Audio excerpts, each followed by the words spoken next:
I'd like to introduce our next keynote for this morning, Ms. Marietje Schaake. Ms. Schaake is the Alliance of Liberals and Democrats for Europe coordinator of the International Trade Committee. She is the spokesperson for the ALDE group on the Transatlantic Trade and Investment Partnership. Additionally, she serves on the Committee on Foreign Affairs, where she focuses on strengthening Europe as a global player. She works on the EU's neighborhood policy, notably Turkey, Iran, North Africa, and the broader Middle East. In the Subcommittee on Human Rights, she speaks on human rights and coordinates the monthly human rights resolutions for the group. Her work has sought to include digital freedoms in the EU foreign policy. Furthermore, she is a vice president of the Delegation for Relations with the U.S., a substitute member on the Delegation for Iran, and a substitute member on the Delegation for the Arab Peninsula. She has pushed for completing Europe's digital single market and copyright reform, and she is strongly committed to an open internet and discussions about internet governance and digital human rights. In addition to her parliamentary work, Ms. Schaake is, amongst others, member of the European Council on Foreign Relations, a commissioner on the Global Commission on Internet Governance, and the WEF Young Global Leader in the class of 2014. She serves as Vice President of the Supervisory Board of Free Press Unlimited. At this time, I'd like to welcome Ms. Schaake to the stage.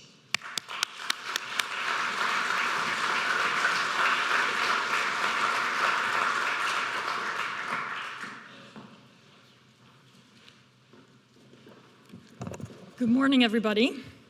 And thank you for the kind and long introduction. I'm sorry about that. Maybe we should have sent a shorter bio. But it's a real pleasure for me to be here this year at Georgetown University. It's the first time that I'm attending this international conference on cyber engagement, so it's very exciting. And I cannot emphasize enough the importance of the academic and scientific community in being involved as a key stakeholder in all discussions about internet governance, cybersecurity, ethics, just to name a few sectors. So I think that is really, really indispensable. We are meeting in turbulent times, with 100 days into the Trump presidency on this side of the Atlantic, leading a deeply polarized America, in many ways mirroring developments we see in Europe, where the most progressive, pro-European candidate, Emmanuel Macron, and the nationalist far-right Marine Le Pen will face each other in the second round of the French presidential elections. In the Netherlands, the country that I know best, we've just had parliamentary elections which also revealed fragmentation. And I have no doubt that the snap elections in the United Kingdom will indicate similar divisions. A tendency towards nationalism and protectionism is a backlash that will not make it easier to meet the global challenges of our times, protecting the environment, fighting global terrorism, or navigating digitization. Hyperconnectivity and nationalism are difficult, if not impossible, bedfellows. The open internet simply stops to flourish when borders and minds are closed. It also makes it harder to attract that valued talent that we all need. Just when the development of global norms related to cybersecurity and cyberspace are gaining steam, the political leadership in open societies is challenged domestically. Meanwhile, new global alliances are rapidly forming, and they will not necessarily help the development of norms that protect the open internet. A zero-sum articulation of narrow self-interest needs to be replaced with a new appreciation for and articulation of the interdependence of our globally connected world. Change will require an injection of values and stronger governance in the public interest. It will also involve a much more active engagement of the general public in this discussion. Now, Western democracies are not only facing fragmentation at home, meanwhile, centers of geopolitical influence are shifting. Emerging powers are legitimately demanding a seat at decision-making tables, reflecting their growing economic weight, while more and more people living in the global south are joining us online. But this is no time for complacency. I was recently at the Munich Security Conference where the Russian and the Iranian foreign ministers couldn't help but celebrate and welcome the post-Western world order. Now, I would prefer to explore, and perhaps we can learn more about the options and viability during this conference, whether we can create a connected global order in which the worst confrontations between states are avoided, the private sector takes its responsibility, and democracy has a true chance of going viral. This connected global order must build on the benefits and risks of mutual dependence and should involve various stakeholders in governance and representation. But of course, those with the most power must also bear significant responsibility. The term multi-stakeholderism cannot be a mere catchphrase when the public interest needs to be advanced in new ways. The reality is that despite heated debates and fierce competitions and election campaigns about leadership and vision, politicians and governments everywhere with jurisdiction in a limited geographical area are seeing their power and influence going elsewhere. For example, from top-down structures to networks and non-state actors, making many governments nervous to such an extent that they are doubling down on regaining central control. Additionally, we see influence shifting from public institutions to private companies, especially in the globally operating technology sector. And this leads, and the previous speaker addressed this as well, to new dependencies, liabilities, but also to key questions about jurisdiction. The connection of everyone and everything is leading to a redistribution of power that is not yet, or not at all, matched with the redistribution of oversight and accountability. The rule of law does not apply online as it does offline, even if this is what we claim to aspire to, and I'm glad we do. But if we want to avoid a race to the bottom, we have significant work to do. There's a problem of competing and conflicting applications of different national laws to internet activities.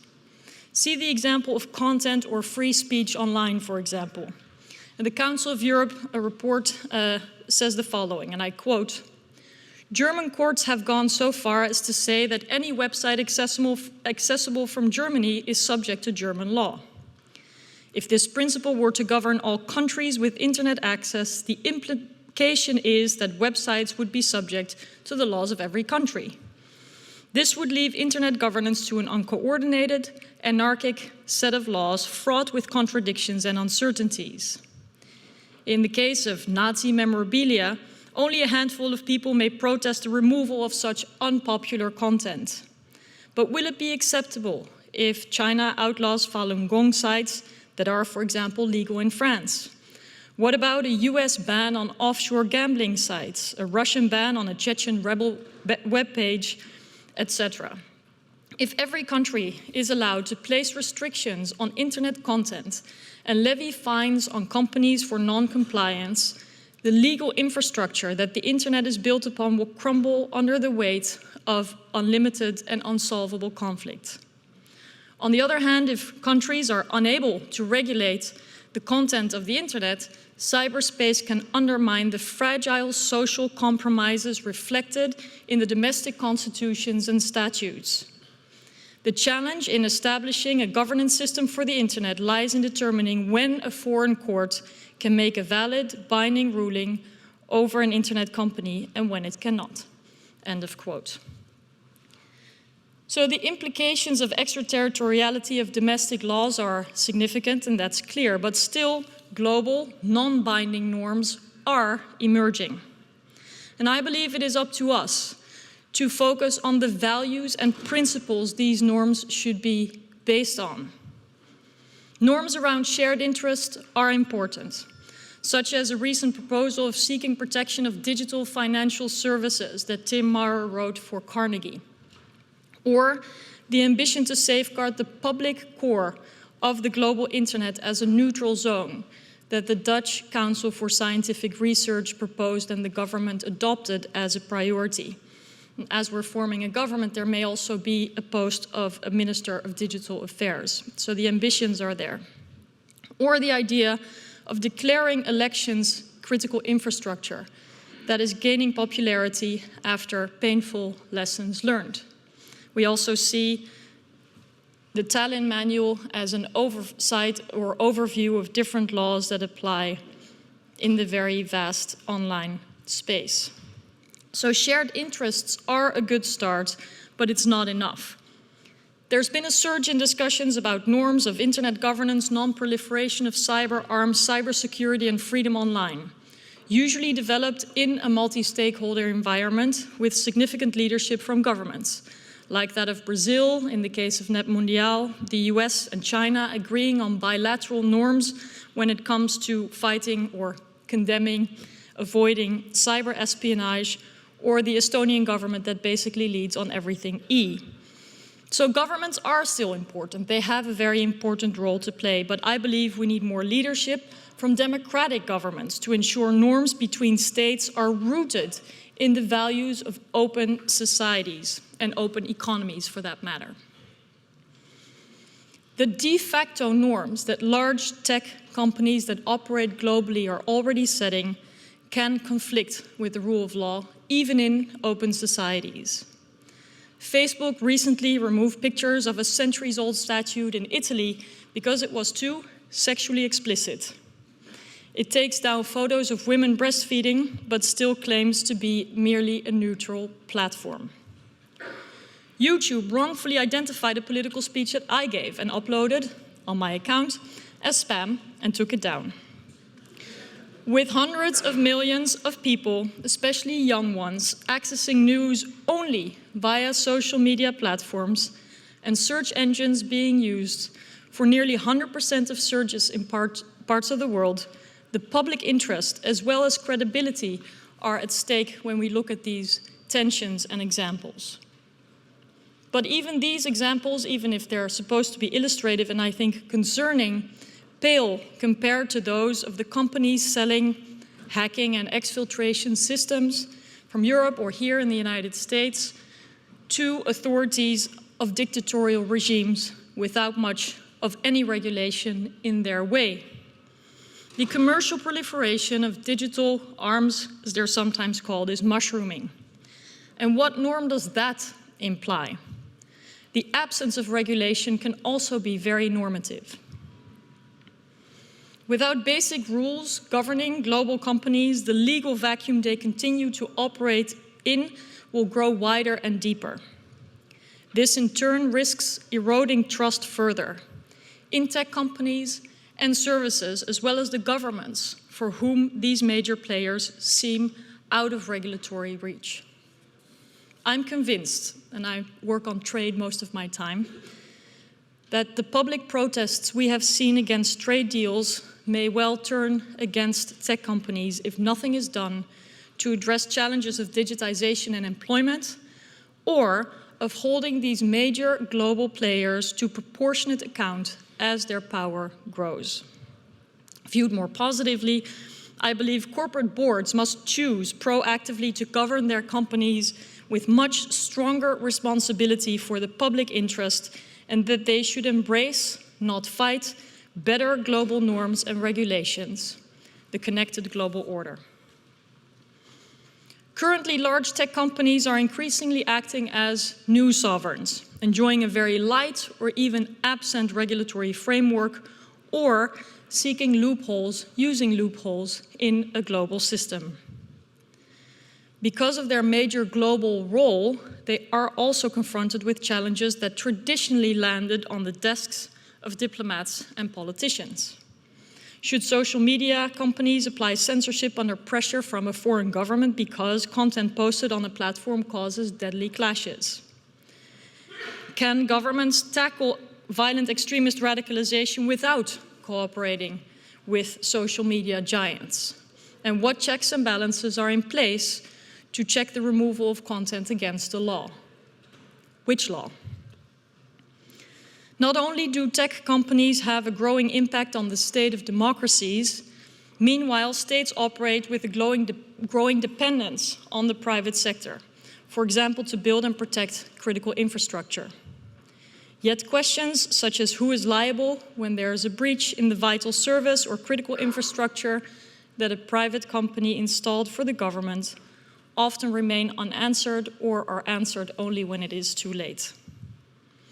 But probably the most far-reaching impact of digitization and the ensuing power shifts is the loss of the state's monopoly on the use of force. States used to have the monopoly on the use of force and constitutionally very often still do, ideally, of course, with the proper mandate, checks and balances. But with the mentioned growing dependence on private companies, decentralized networks replacing hierarchical structures, governments are less and less capable of maintaining exclusive control over critical infrastructure or of defensive and offensive technologies. Instead, they procure solutions without being able to stop the proliferation afterwards. I would point to important research, also forensic research done by the Citizen Lab at the University of Toronto, but also important investigative journalism that has exposed the widespread of some of the tools that were initially made for the purposes of lawful intercept capabilities of our own law enforcement, for example. And this boomerang effect or proliferation of lawful intercept technologies has also been acknowledged by leading US security officials. So with a lot of essential knowledge and capacity in private hands, the risk of companies taking the law into their own hands will increase.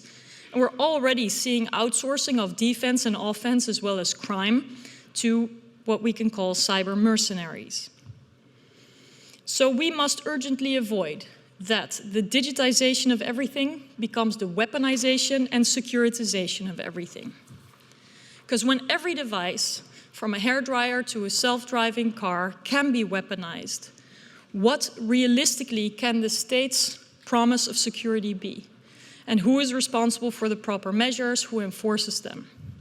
And sadly, I think the Internet of Things ship has sailed without many of these questions properly answered. And with artificial intelligence and robotics on the rise, the entire discussion about norms, ethics, liability will certainly take on whole new dimensions. And then there's the intelligence services, who do not necessarily share the goal of governments or the same agenda or plans of governments, and instead of seeking oversight of tech companies, have been instrumentalizing them in the name of national security. And of course, the breaking of encryption is a case in point of the conflict that can arise between aspirations of national security and cybersecurity needs. When private companies are tolerated or even encouraged to develop cyber offensive capacities, we will enter an era of more decentralized conflict, not only hybrid in the sense of the means used, but also of the actors involved.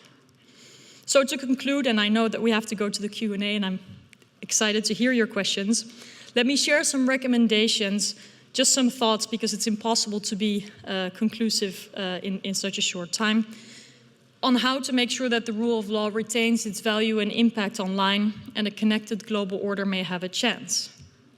It's in the interest of governments and companies rooted in values of open societies and open economies to double down and develop new forms of governance and cooperation to build order at all before it is too late and we are confined to the rule of the jungle.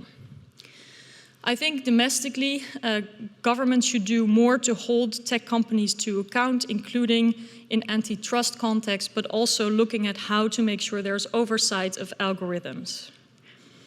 Procurement standards should be re-evaluated when it comes to IT, because there's a lot of problems within government IT, but also governments and lawmakers should watch what they wish for. For example, in the Netherlands, we just had an elaborate evaluation of the notion of hacking back, authority given to the police and all the fallout of that. It's important to stop the market of commercial technologies that can be used to attack and that are proliferating.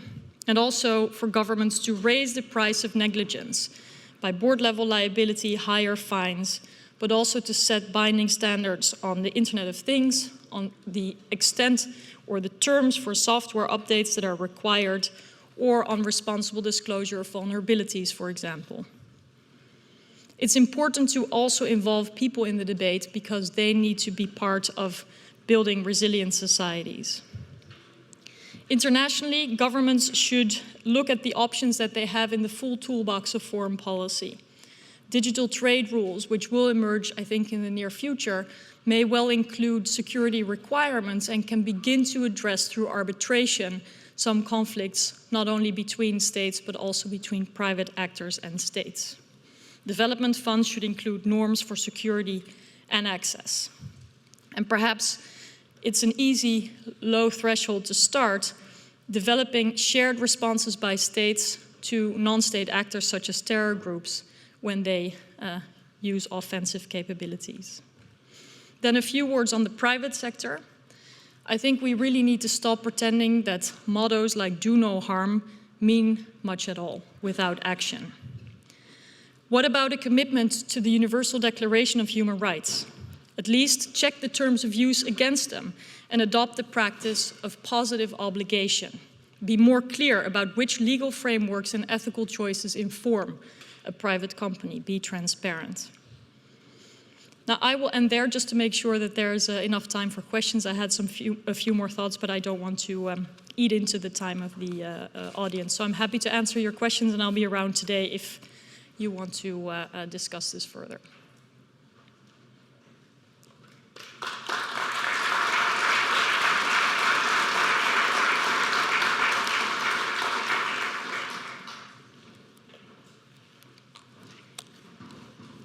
How do the questions work?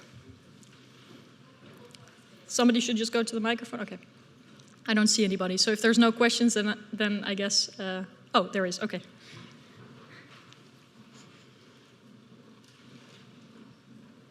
Good morning. My name is Rashid Gabdulhakov. I'm currently representing the Erasmus University of Rotterdam, the Netherlands. Thank you so much for your address, and I very much agree with you on many points. But I wanted to ask you about the platform. Where do you see which ideal platform for cooperation? Because, for example, the actors are so numerous and ranging from corporations or media monsters that Facebook has become, for instance, to governments, to security agencies that you have mentioned, to citizens themselves weaponizing visibility, weaponizing each other's visibility against each other. Mm-hmm. So what could be the ideal platform where we bring in all these various actors? Because even the states have such a different approach to media, whereas on the one hand, it could be very much instrumentalized in some context, where media corporations can have direct ties with the governments, for example, or where autocratic governments have more control over their media and these kind of weapons. Yeah. If we consider media as a weapon, then I guess, what is the platform where all these numerous actors can sit down and negotiate, so to speak? Thank you so much. Thank you for the question. I mean, obviously, there is never a magical solution where, you know, people can just sit in a room, lock the door, and come out with the solution to everything. But of course, in Europe, we have, I think, a fairly natural process of working multilaterally because of the whole notion of being tied to subsidiarity. I, as a member of European Parliament, am only allowed, quote unquote, to deal with issues that exceed the level of one country. So by default, we look at working together with different governments, different parliaments, different political parties, different civil society actors, and of course the private sector.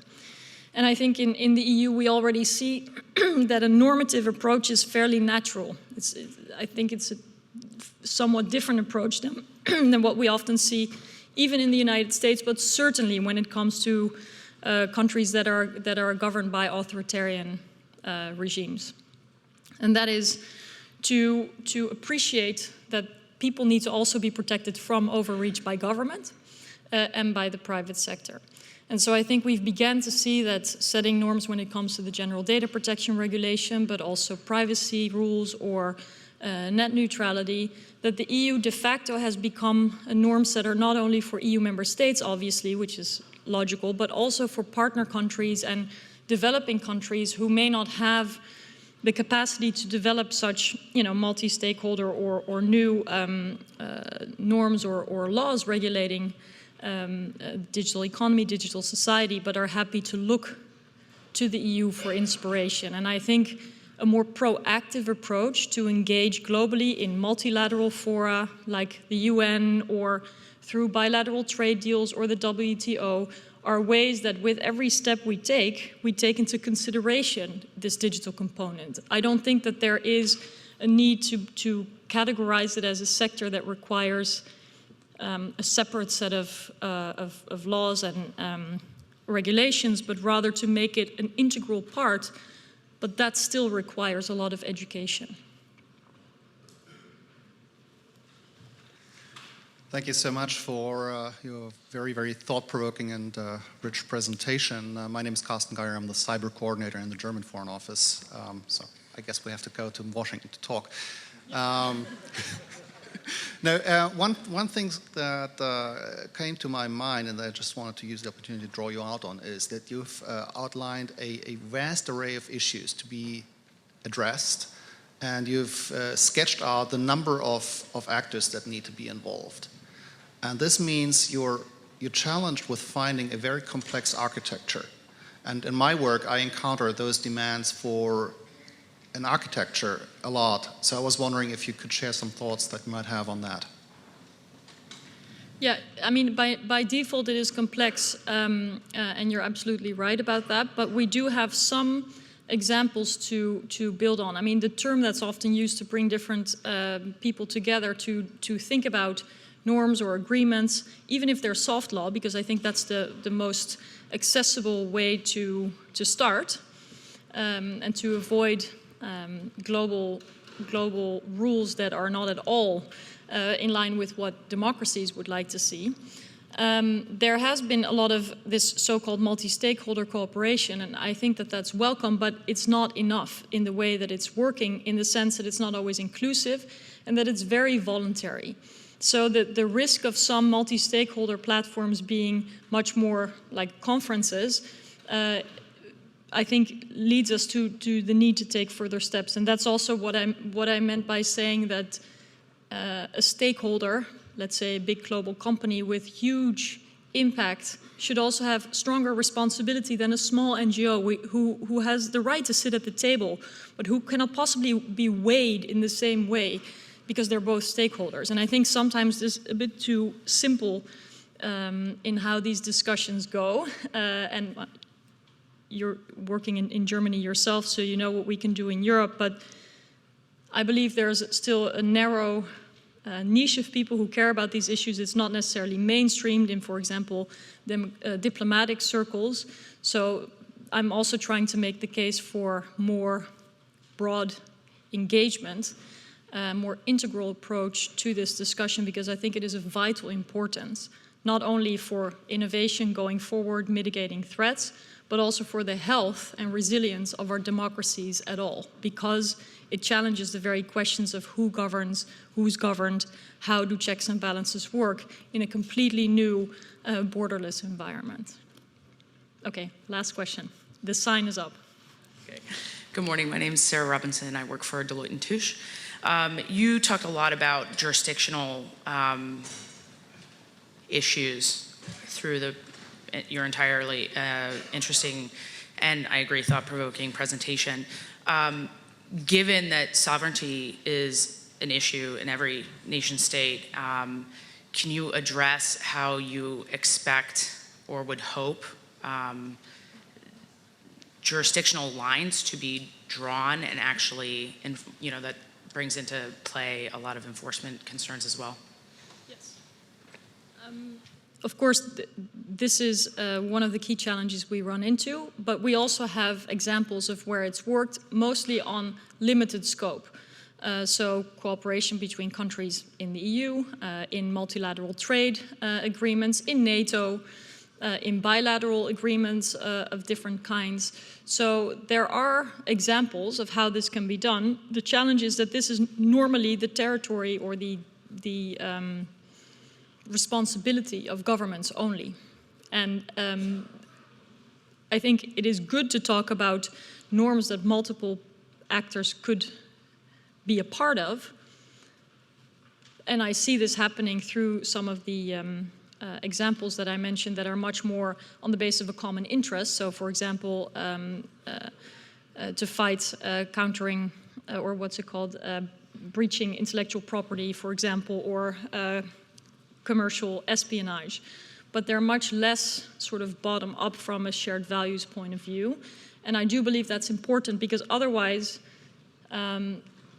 you find limited opportunities to cooperate. Whereas I think potentially, but it will all depend on how politics goes in our own societies and what can be realized and how functional this is. But I do think that this values-based approach has merit, and there is great opportunity because when I look at some of these major tech companies like social media platforms, without respect for human rights like freedom of expression, access information, their business model would be under immense pressure.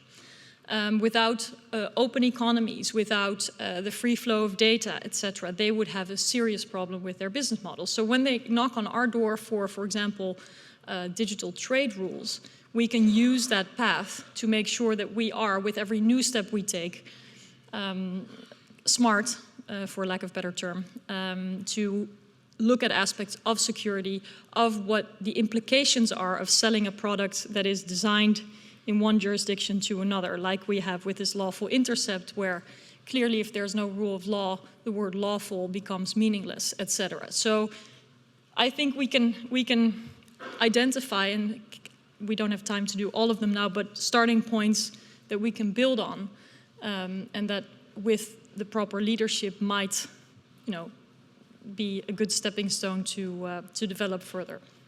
But I'm very curious to hear also how people in the private sector believe this might fly with shareholders, boards, and whether this is something that they would be interested in. We hear some sound bites here and there of companies, but I think the fundamental questions are yet to be addressed.